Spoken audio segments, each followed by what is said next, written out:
Scott Cullather, welcome to the Human Capital Innovations podcast. Jonathan, it's great to be with you today. Thank you.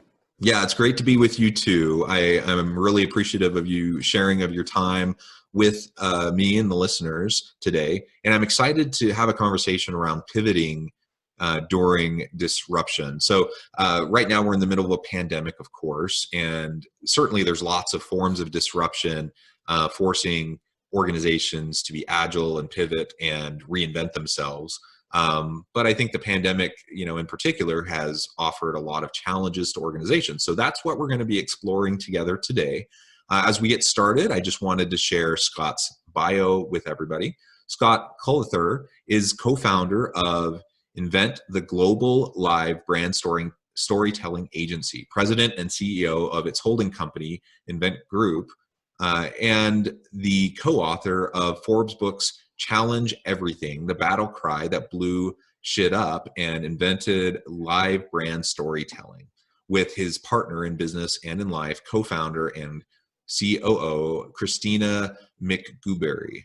A recognized industry leader over the last 30 years, he has led teams in the design, production, and execution of hundreds of large-scale business-to-business and business-to-consumer brand experiences in over 40 countries for dozens of the world's leading brands, companies, and trade organizations. He has been extensively covered in the media, including Entrepreneur, Adweek, Campaign, The Drum, the London Business Journal, BizBash, and many more. Again, Scott, it's a pleasure to be with you today. Thank you so much for joining me. And before we really launch into the conversation, anything else you would like to add by way of personal background or context or anything like that? Well, first off, thank you for the introduction. My wife and I, Christina, co-founded Invent. And so I wish, based on what you just said about me, I wish my mother-in-law and my mother were listening to this right now. I think they'd be rather impressed on everything you said. So thank you for that. We have just to add a little context about me, we have three beautiful kids. We live in probably what we would argue is the most incredible city in the world, New York City. I'm an avid surfer. I love to play the piano. I'm a passionate family person, husband, and devoted to all of those things that are meaningful to me. And my career and my job happens to be one of those. So thanks for that introduction, Jonathan. Great to be here. Excellent. And I share that passion with you. I very much consider myself a family man. I have 6 beautiful children, a wonderful wife, and family sure does add a lot of beauty to our life, doesn't it? Yeah, especially with everything we're going through right now, we have 3 beautiful kids, and whether you have kids or not, you've got to rely on either your direct family or your extended family during times like this. Everybody needs family more than ever right now. Absolutely. Absolutely. Well, that's really actually a good way to segue into our conversation today, because we are in the middle of a pandemic. Man, who thought 8 months ago that this is where we would be today? I don't think many people did. There might have been a few, but ultimately, Anthony Fauci might have. Yeah, he might have. But the whole world has been turned upside down. At my home, my wife and I are both working from home full time, while I have 6 children going through school online. What an adventure that is. And that's just right in our one little bubble, right, in our home. But then you have businesses trying to figure out how to pivot and adjust to this new reality that we're in. And this is on top of all of the other types of disruptions that have been happening within industries for a long time. And I think particularly in terms of the technological disruptions, but there's been many. So you're layering all this disruption on top of each other. And it's as important now as it has ever been for organizations to have the ability to be agile and pivot as necessary, so they can continue to stay competitive and add value in the marketplace. Yeah, 100%.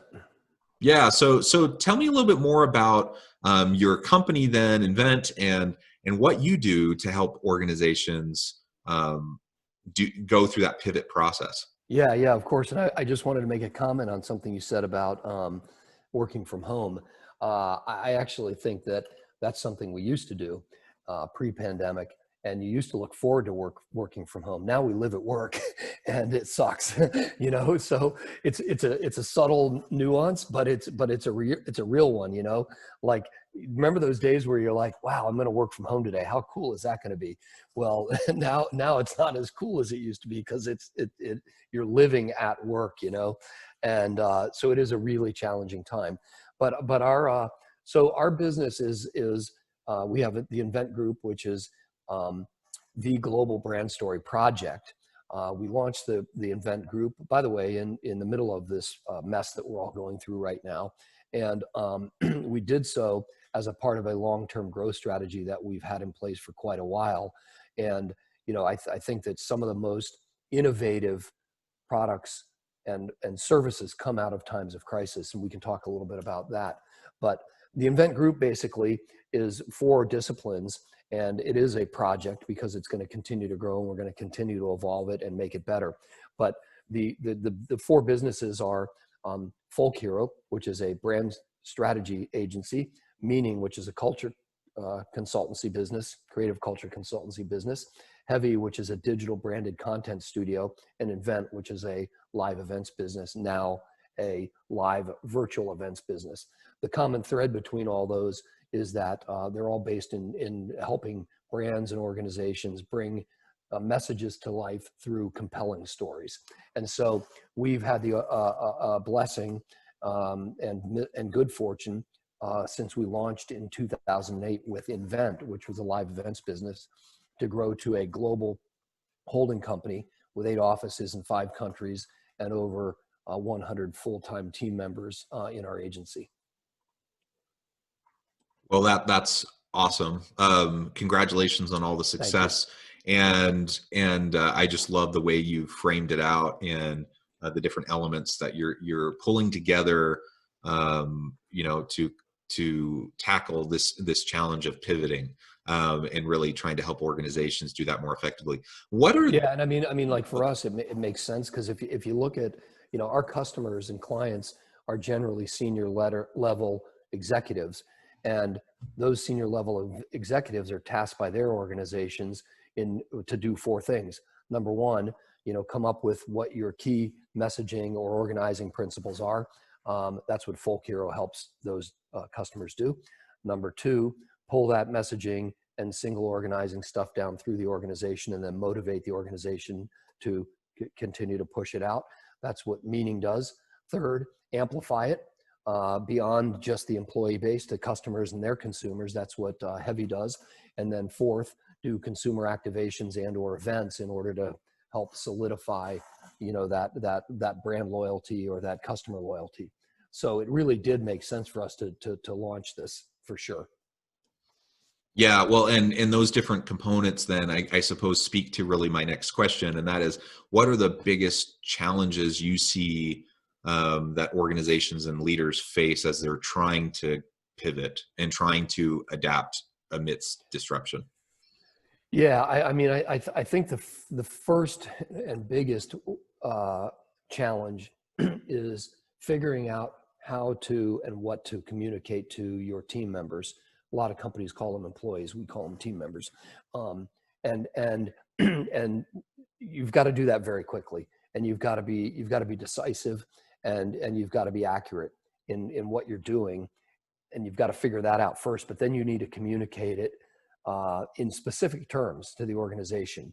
And then once you've done that, you need to continue to explain and share your thinking with your current customers or clients and your potential customers and clients. And you know, we've got this philosophy, and it's actually worked pretty well for us, is once you figure all that out, communicate more, not less. So many organizations and so many leaders kind of go into hibernation during a crisis. And you know, people need leadership more than anything else when there is a crisis going on. And you know, Can I just note on that?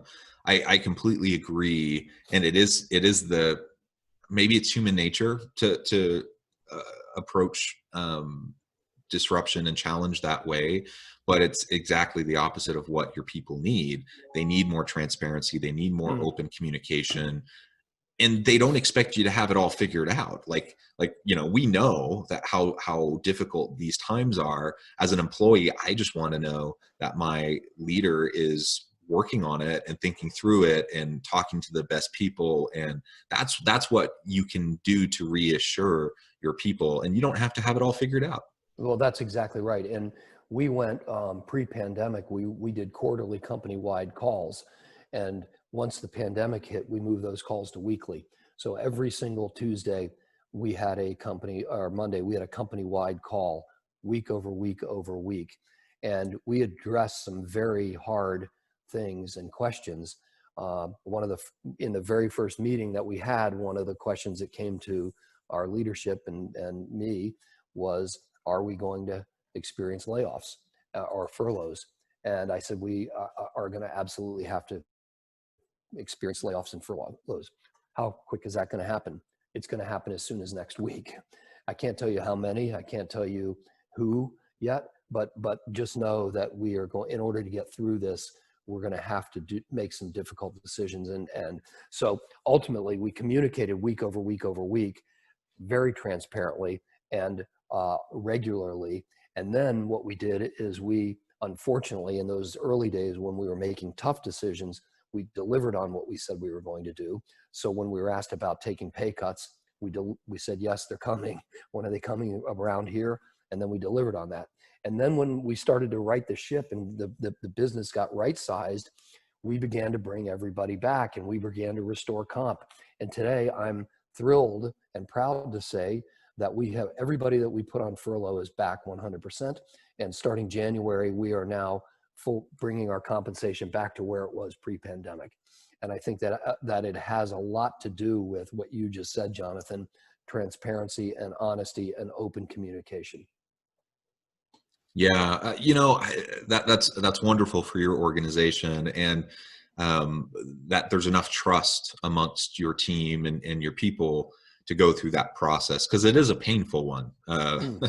Layoffs, furloughs, pay reductions. I mean, that's tough stuff that impacts people, so directly in every aspect of their life.